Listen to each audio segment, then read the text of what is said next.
This is Aashmitha Hira, marketing expert at Qualcomm. Let's welcome our new guest. Oh, there are my guests. Do I have to call them? Okay, 1 second. Woo! Wow, my guests are here. Okay, so let's welcome them. Hi, I'm Soheb Siddiqui, Vice President at Qualcomm. I take care of operations for Qualcomm Pan India. Hi, this is Nikhil Hegde and I take care of Project Pan India program. Great. Thank you. Okay, let's not waste much time and get started with our this session where you ask and we answer. So our today's topic is revolution in the video conferencing post-pandemic. So our today's first question is, Nikhil, tell me one thing. How has video conferencing changed post-pandemic?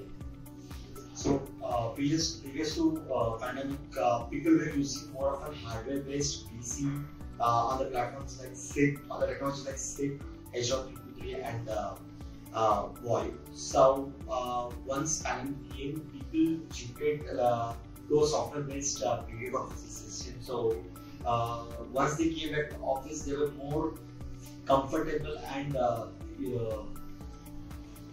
apt to for the software-based video conferencing. So in addition to this, we cannot say that software-based video conferencing did not exist before pandemic. Like they were always there and it was booming. But everyone thought that the change from a hardware-based video conferencing to a software-based video conferencing will happen in 7 years' time. What happened is pandemic pushed it, and the entire change happened in 2 years.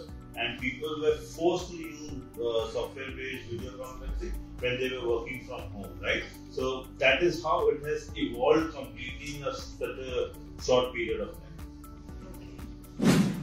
Thank you. So this brings me to the next question. Are we saying that we do not need any hardware in the latest video conferencing platform? No, so the latest video conferencing is only named as software video conferencing. It's a software where we actually talk to the foreign bodies. But of course it needs hardware. It needs a PC or a hardware on which this software will be housed onto. Then apart from that, it also needs various peripherals like your display where you can see the foreign participant. It will also need a microphone, camera and a speaker for a perfect video conferencing setup. But the best thing that has happened here is from a legacy AV hardware, now we have come down to a USB based solution, which is very common and popular in people that are working with IT systems or IT peripherals. Thank you. Great. This was insightful for our audience. Let's move on to our third question. Would you like to tell our audience, feature-wise, what has changed in video conferencing? a lot of new features have been included in the new platform. But just to name few, calendar integration. Previously, in old days, people used to miss out their meetings. So now all your meetings of that day or that week are in a single frame. So you don't miss any meetings which are scheduled for. And next will be the whiteboard.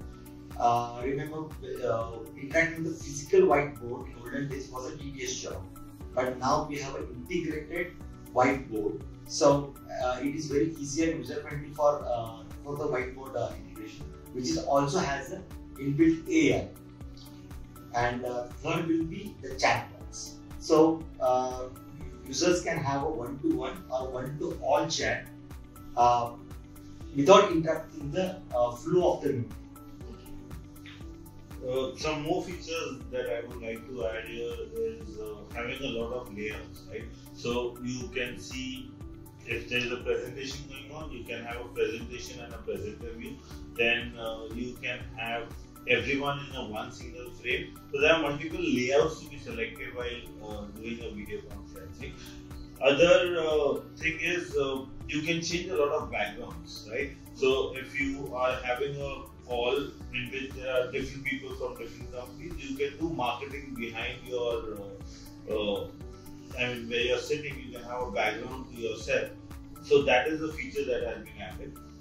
There are many other features which are hardware specific. So when I say hardware specific, it means that some of the cameras have auto framing, right? So if it has 2 people in a meeting, it will capture 2 people. When a third person walks in, it will auto frame it, and the third person will be automatically included in that particular frame. It will cut the extra part of the room also. Then the other feature is speaker tracking. So it tracks whoever is speaking. So in a meeting room, if suppose 6 people are sitting, so whenever a person speaks, one camera will focus on that person, and the other camera will keep finding on the next person who will be speaking. So there are many more features added, and it will be in future there will be more features added to the platform. So maybe in future we might be having a third video to describe additional only the features that will be added. Okay, that's great. We would definitely, our audience would definitely will be waiting for the video, right? Okay, this was the end of this session. If you have any queries or any feedback, you can send us an email on this given mail ID. Also, you can follow us on our LinkedIn page. Great. Thank you for joining us today. Thank you so much. Thanks for having us here. Please don't forget to like and share and give your valuable feedback.